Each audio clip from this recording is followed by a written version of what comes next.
Welcome to the place where the as we do every year at the British Grand Prix.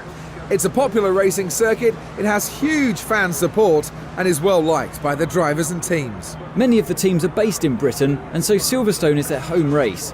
It's one of the most historic circuits on the F1 calendar and one that all the teams enjoy racing at. Not only is Silverstone one of the oldest circuits in the Formula One World Championship, but it's also home to some of the most iconic corners, and none more so than Maggots and Beckett's.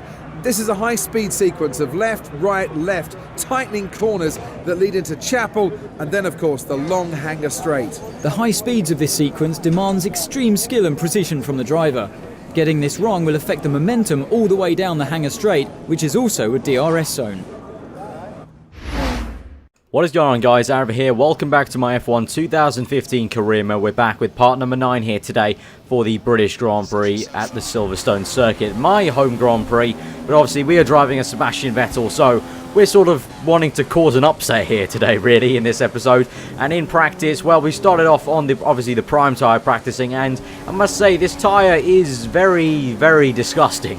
It's a lot like the grey wool hard tyre from F1 2012. It just takes a lot of time to kind of rubber in and heat up, and you can see here that right at the moment we're at P7. The lap time's not amazing, and it took me till my 6th lap, as you can see now, till we actually got a competitive time in. We're in P3 at the moment on that last lap we did, but now on this final lap on lap 6, this is when I felt the tyres really started to finally grip in, heat up, and actually perform at their optimum. So quite a long time and quite good information to know for the race. You know, we get P1 here now in the practice session, and quite good information to know for the race ahead. Obviously that, you know, we will have to wait about 6 laps-ish for the lap times to really come on the prime tyres. So that's something we need to think about, but generally feeling very good for Silverstone. Done some time trial on this game, so I haven't come into this session blind for once like I did for Austria. So I'm looking forward to qualifying. Let's get straight into that.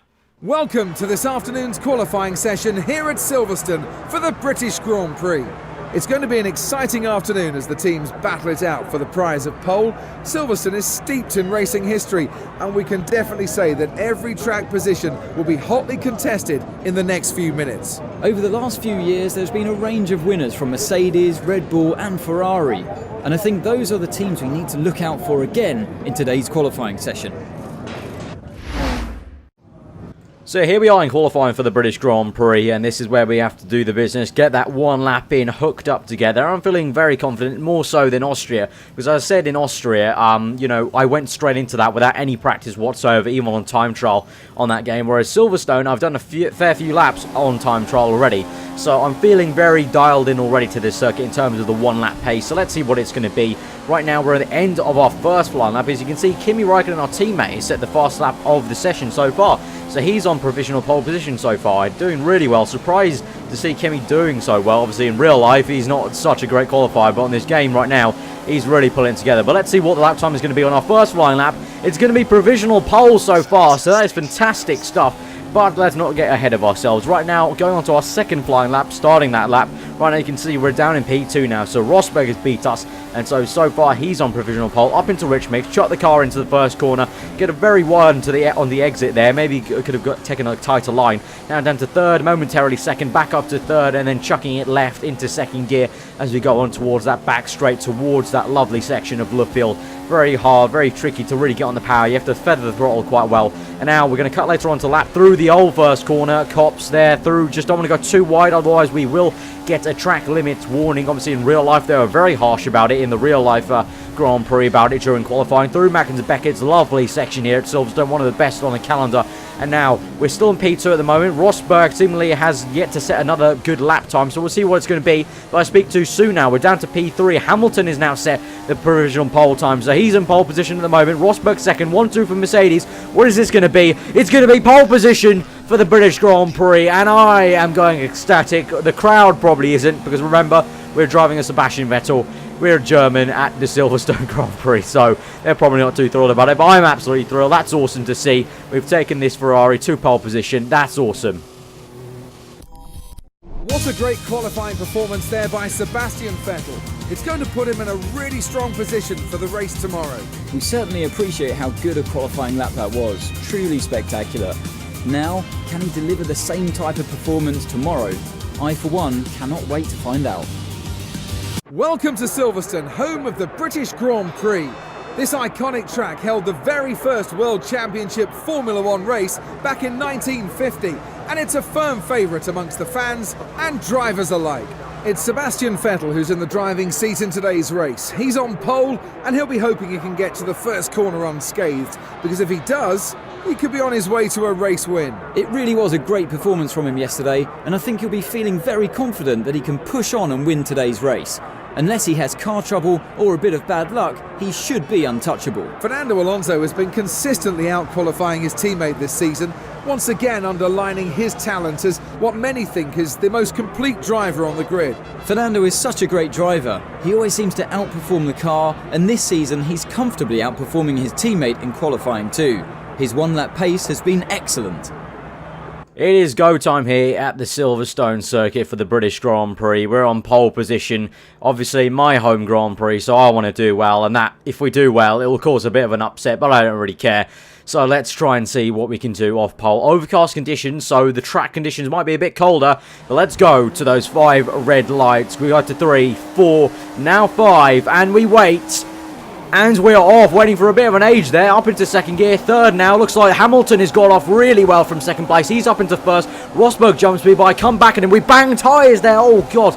Very, very close. Lucky not to make a big impact there, as we did really bang tyres there on the right-hand side of my car. But now Hamilton's into first place. The crowd is probably going wild at this point, and we're into second place. Not the best start, but a much better one than we've had in previous races, you must say. And as you can see, the track is so... the weather is so dark. The track looks so much darker than it did in yesterday's Saturday qualifying session. So the track conditions may be a lot colder, so that will mean there's a bit of an understeer in the entire circuit. Maybe a little bit of lack of grip. Maybe, I don't know, if it rained overnight, that might have made the track a little bit green, so we'll have to see about that. But at the moment, Hamilton, look at the grip he's got. He's streaking away. That Mercedes really flexing his muscles here, and obviously Hamilton being British, he's going to have some, you know, British kind of advantage here. The kind of crowd giving us some energy, that little bit extra driver needs to really perform well at his home Grand Prix. But now we've got onto lap 5. We're in second place still. Kimi Raikkonen, our teammate, has now jumped Rosberg, so he's done fantastically, and he's in third place right now. But not so fantastic for me, because it looks like he's actually got some really decent pace now,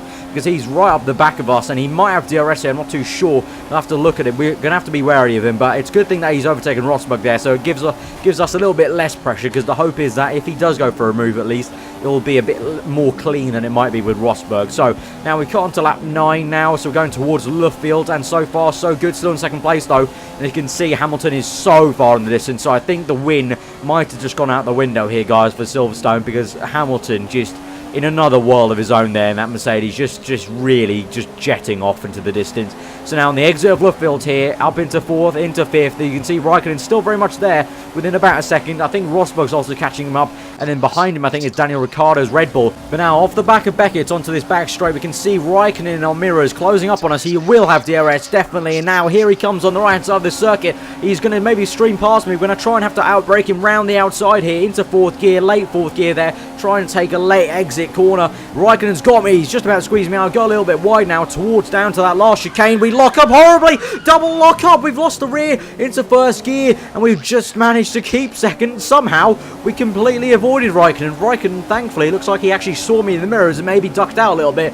But my God, that was a huge lock-up on the front 2 tyres. Double lock-up there, and the only way I can really explain it is just I was concentrating too much on Raikkonen in the car ahead to miss my braking point. So complete huge muck-up and late braking there, lost the rear of the car, and you know, we just managed, thankfully, to not hit Raikkonen and keep it also in second place, which is a plus point. It would have been a plus anyway if we didn't even smash into Raikkonen, but we managed to keep second. But I speak too soon, because as you can see, Raikkonen now on the back of me with the slipstream. Will he get me into the entry towards the Luffield section? Into 3rd gear on the left-hander, just parking on the apex here, going quite slowly actually, as you'll maybe see, as we go a little bit wide, but we're going to come back onto the apex hopefully and squeeze out the corner in second place, and Rosberg's out! Rosberg spun out! We're going to have to look at a replay here. Ricciardo coming through. Oh, God, that's the contact there. You can see right there, Ricciardo comes out of nowhere, just doesn't spot Rosberg and just RKOs him basically, just off the circuit. So while we re-overtook Rosberg and managed to defend from Raikkonen, Rosberg was RKO'd out of nowhere by Ricciardo. But now we're straight into the pit stops. That's something you didn't see right there with Ricciardo moving into the pit lane. You saw that both of us dived in. So the Ferrari are going to have to double stack. I've sort of screwed Kimi over here, but the reason I pit this lap is simply because on that straight, Rosberg really closed up onto both us Ferraris far too easily for my liking. So I thought, you know what, we have to pit. The tyres are going off way too much. So now we come to lap 13. We've been on these tyres for a little bit now, and they're starting to heat up finally. But we've got a yellow flag situation, so it looks like some of the AI cars are scrapping a little bit ahead. Good to see. But yeah, these tyres are starting to heat up a little bit. We're in third place at the moment, so we've theoretically lost a place here, and I think that's a place to Bottas, as you can see up ahead in second place, right in front of a Force India, I think that is up ahead. So we've lost the place to Bottas somehow, but I have a feeling that he's not on the same exact tyre strategy as us, and he might be going on the primes first, perhaps, or maybe just on a different sort of strategy. Maybe he's going one extra stop, I'm not too sure, but I don't think we had that bad of a pace to be jumped by Bottas, and I say that because Bottas was behind all of us, behind me, Kimi, Rosberg, and Ricciardo, so I'm pretty sure he wasn't. I'm pretty sure he's on a different tyre strategy. But so now we come to lap 15. By now, the tyres are fully starting to heat up, and I'm starting to get the groove a little bit on these prime tyres. They're still not feeling amazing here on a heavier fuel still. We're about well over halfway of this Grand Prix now. We're into second place now as Bottas pits now. So, yeah, I think Bottas is definitely on a different pit strategy. If he's not, then we're going to maybe have to look at that towards the end of the Grand Prix. But we've got 10 laps to go now for this Grand Prix, so not long now. But as you can see, Hamilton is nowhere to be seen. We can't even think about the win at this point. On to lap 18 now, through the final corner, still in second place, Kimi Raikkonen in third. I believe Ricciardo is then behind him in fourth place, and then Bottas behind him, or it might be Bottas ahead of Ricciardo. I'm not too sure where Rosberg is at this point. He got spun out, so he must have lost a lot of time there through there. So now into this next section, the village section at the moment. The tyres are going off a little bit, and as you can clearly read there on the subtitles, Jeff telling us that our tyres are pretty much spent. So, and that Kimi is catching us by a second. So, that is a little bit of a worry and a bit of a challenge. Here on lap 21, here's the situation. Here's the sit rep. Kimi is catching us by a lap a second. He is currently not going to catch us by the end of the race, just about, but that is if we keep our tyres at this good level. Now, for these next few laps, I'm going to have to really go max tyre save. Going to have to stay off the curbs, really watch the throttle, change up early to save a little bit of fuel as well, but save the engine wear, try and get as much straight line speed as we can on the straights. We don't want to wear out the engine, so we don't want to lose any miles per hour on the straights. You can see and probably hear on the engine going very, very cautiously through these corners, really just trying to tyre save quite well. It's quite successfully. I feel like tyre saving is one of my best kind of assets.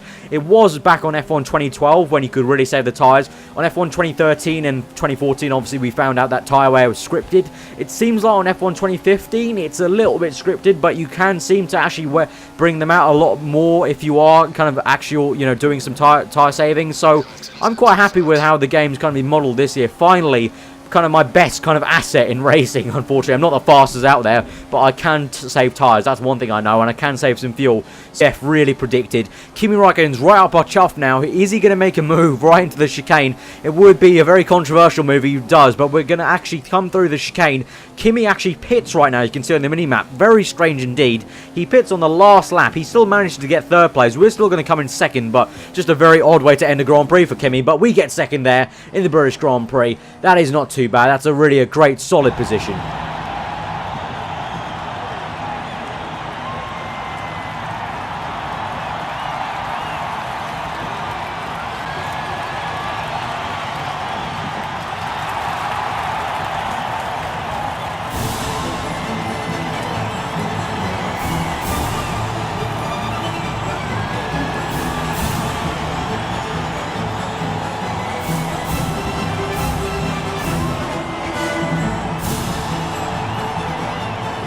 A great drive from the world champion Lewis Hamilton. On days like today, he's just unbeatable in that Mercedes. They have been working really hard, and today they got their reward. Superb work from both the team and its driver. It was great having you with us for this weekend. I hope you enjoyed it as much as we did. Until next time though, goodbye.